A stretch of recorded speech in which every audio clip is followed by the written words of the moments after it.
ગણશે તો મારા માટે ગોડા બની જાય ને બજારમાં, એના માટે હું ગોડી થઈ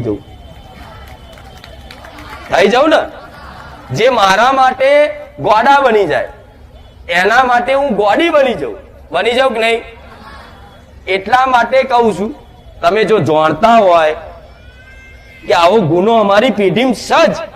તો કોઈને પૂછવાની જરૂર નહીં, મને પૂછવાની જરૂર નહીં, તમારી જાતે મહેનત કરજો અને 2 અગરબત્તી એવું કરજો કે દાદાની કોઈ આવો ગુનાના કારણ કોઈ દેવ આવ્યો હોય તો માં તું દેવ કોણ છું એમને ખબર નહીં, તું સિકોતર છું, તું મેલડી છું, તું સધી છું, તું વહાણવટી છું, તું કોણ છું એ સહેજે એમને અણસાર નહીં માં, પણ તું કોઈ એના એ પિયરની માતા કોઈ આવી હોય ન્યાય લેવા તો માં 2 અગરબત્તી કરું છું માં, કદાચ વધાર નહીં અઠવાડિયામાં છે ને થોડી કૃપા બતાય, જો તારો માર હોય તો તું ઘડીક અડબ મારી દે, શું કહેવાય? જો તું મારતી હોય તો ઘડી થોભી જા, અઠવાડિયું તું અદબ વારી લે, જો એ નડવા વાળી માતા ખાલી આમ અદબ વારી લે ને એટલે તમારી માતાઓનો મારી કૃપાનો વરસાદ એટલો બધો ઢગલો થાય એટલે તમને એવું થાય અગરબત્તી કરી અઠવાડિયામાં સારું થઈ ગયું કે થાય છે ને, કે અગરબત્તી કરી અને અઠવાડિયામાં તો સારું થઈ ગયું, તો સારું જે નડવા વાળી માતા હતી એની અગરબત્તી કરીને એને નહીં કર્યું,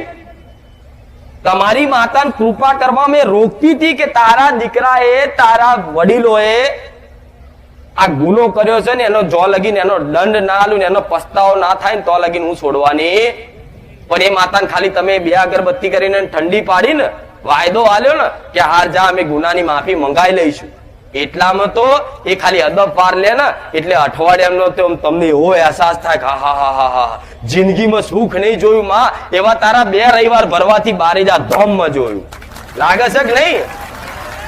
બધાને અનુભવ થાય છે ને કે મારી 2 રવિવાર આયા અમે, અને 2 રવિવાર પછી અમે આયા પછી અમે જોયું કે માં તારા સાનિધ્યમાં આયા પછી અમારે ખૂબ સારું થઈ ગયું, તો વિચારો મારામાં એવું શું સત આલ્યું છે ભગવાને કે ખાલી મારા સાનિધ્યમાં આવવાથી તમારું ભલું થઈ જાય? તો હેડો શું જબરું સત આલ્યું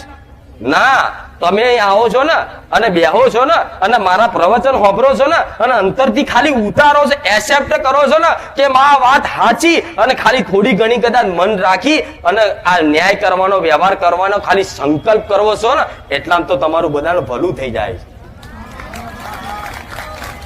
હજુ વ્યવહાર તમે પૂરા કર્યા નહીં પણ ખાલી મારા પ્રવચન હોભરીને તમે ખાલી ડોકું જલાવ્યું કે માં સાચી વાત છે,